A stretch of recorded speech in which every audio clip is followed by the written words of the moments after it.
Welcome to Chillin' 101. We hope this video helps. You start by picking the right clips. Higher frame rates give smoother slow motion, so choose 120 to 240 FPS when possible.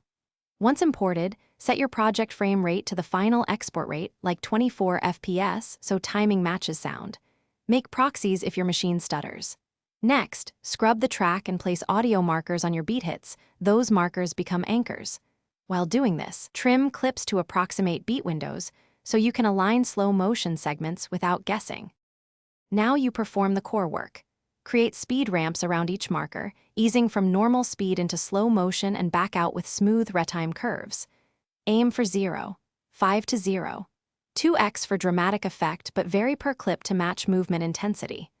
Once done, align a key motion peak, like a jump apex, to the audio marker and nudge by 1 to 3 frames if necessary to tighten sync. Make sure to enable optical flow, or frame, blending to avoid stutter during long interpolation sections.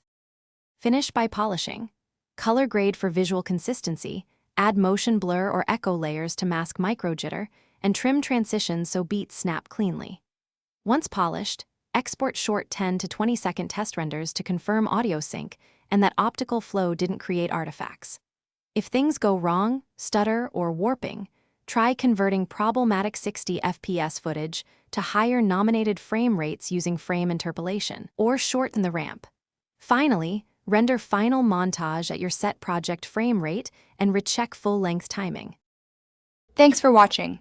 Consider subscribing if we helped you.